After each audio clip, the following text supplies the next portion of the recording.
Hello dear students, इस video में हम लेसन 4 रावण की दौड़ के बारे में पढ़ेंगे। इस पाठ को लेखक डॉक्टर सेवा नंदवाल ने लिखा है।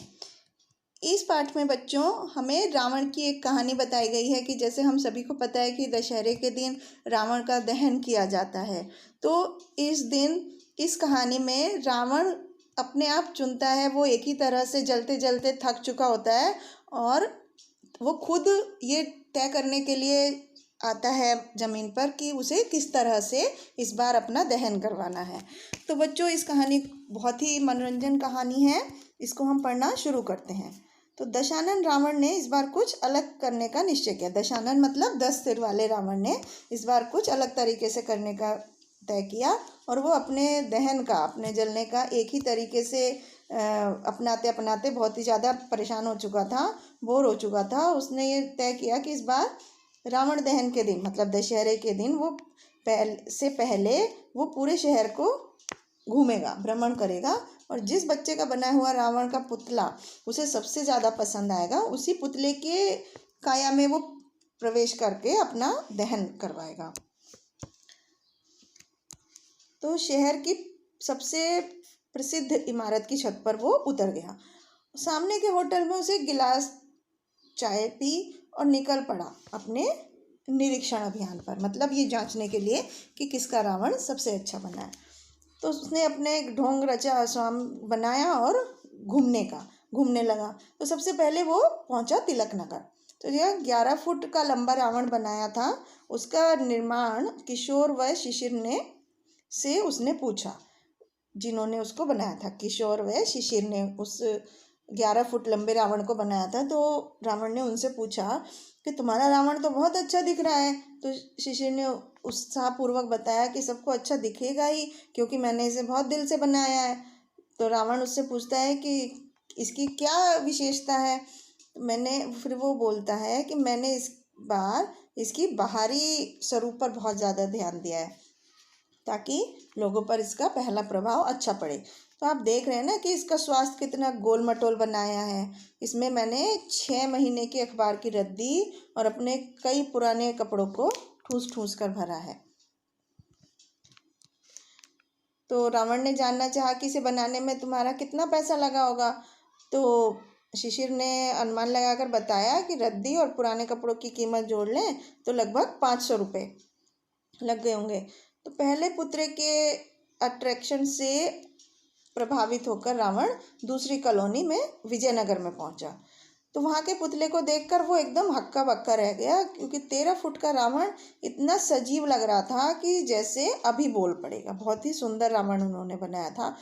तो उसके निर्माता थे मुनीश। उनसे वो रावण मिला और उसने बताया कि मेरी कई दिनों की मेहनत का परिणाम है ये जीवंत पुतला। तो रावण ने उसकी तारीफ की कि हाँ भाई, सचमुच बहुत खूबसूरत है, क्या क्या किया इसमें। तो मुनीश आंखें मटकाते हुए बोला, आप ये पूछिए कि क्या नहीं किया इसमें। मैंने आतिशबाजी पर ज़्यादा ध्यान दिया है और इसके प्रत्येक अंग में ठूस ठूस कर सुतली बम, अनार और फूलझड़ियाँ भरी हैं ताकि ये बहुत देर तक चलता रहे। तो कितना खर्च हुआ इसे बनाने में, रावण ने उससे प्रश्न किया। तो मुनीश ने बताया, हिसाब तो नहीं किया मगर 700-800 रुपये से कम नहीं लगा होगा। तो रावण शहर के तीसरे मोहल्ले परदेशीपुरा पहुंचा। तो वहाँ भी 15 फुट का बहुत बड़ा पुतला सिर उठाए खड़ा था। तो उसको किसने बनाया था? फागुनी ने। फागुनी से रावण ने पूछा कि तुम्हारा रावण तो बहुत बढ़िया बना है, कैसे बनाया? तो फागुनी ने बताया कि मैंने अपने भाई के साथ मिलकर इसके 10 सिर को बनाने में खूब मेहनत की। आप देख रहे हैं ना कि हर एक सिर को मैंने नाम दिया है आतंकवादी, भ्रष्टाचारी, रिश्वतखोर, मिलावटी, दहेज लोभी, मुनाफाखोर, काला बाजारी, संप्रदायवादी, महंगाई, बेईमानी। तो वहाँ कितना धन खर्च हुआ इसे बनाने में, रावण उससे पूछता है। तो वो बोलती है, उसकी जो निर्मात्री है, कि क्या करोगे जानकर? चलिए बताती हूँ। हमारी मेहनत छोड़ दी जाए तो लगभग 1000 रुपये का खर्चा बैठा है। तो फागुनी के रावण से प्रभावित हुआ वो रावण शहर की चौथी कॉलोनी चंदन नगर पहुंचा। तो वहाँ 17 फुट का रावण तलवार हाथ में लहराते हुए आसमान से बातें कर रहा था, मतलब बहुत लंबा दिख रहा था वो। तो रावण ने उसकी तारीफ की और बोला, तुम्हारा रावण बहुत ही अनोखा है, इसे कैसे बनाया? तो उसके निर्माता दिव्यांश ने उसे बताया कि मैंने इस बार 7 दिन खूब पसीना बहाया। तो रावण अंकल बुरे थे, बुरा काम किया, इसका मतलब यह थोड़े है कि वो खूबसूरत रहे होंगे, बदसूरत रहे होंगे, इसलिए मैंने उनका चेहरा सुंदर बनाया है। तो सचमुच किसी फिल्मी नायक सा लग रहा था, कितना पैसा लगा दिया इसे बनाने में। तो रावण ने उससे पूछा, तो दिव्यांश ने बताया कि पैसा तो अंकल बहुत लगा, फिर भी जोड़े तो ये कोई 1000-1200 रुपये तो खर्चा बैठा ही होगा। तो शहर के 5वें इलाके जेल रोड पहुंचा रावण। तो वहाँ 21 फुट का रावण के पुतले को देखकर वो बहुत ही अचंभित रह गया और उसके निर्माता पारस से पूछा कि भाई कुछ बताओ इसके बारे में। तो इसका मुख्य आकर्षण इसकी बड़ी रोबीली मूछें और हाथ में तलवार की बजाय मशीन गन है। तो वाकई तुम्हारा रावण सबसे अलग है, कितने में पड़ा? तो उस पारस ने बताया कि 1500 रुपये में। तो रावण के आश्चर्य में लगातार बढ़ोतरी होती जा रही थी। छोटे छोटे बच्चे जब हजारों में खर्च कर रहे हैं तो बड़े पुतलों में तो ढेर सारा धन लग जाता होगा। तो रावण ने पूछ लिया कि इतने सारे रुपयों में बनाया गया रावण का पुतला जलाने में तुम्हें कष्ट नहीं होता? तो क्या नहीं होता? होता है, मेरी साल भर की बचत चली जाती है इसमें, पारस ने बताया। तो मत जलाया करो। एक बात बताओ, एक बुरे आदमी को तुम इतना अच्छा और महंगा क्यों बनाते हो?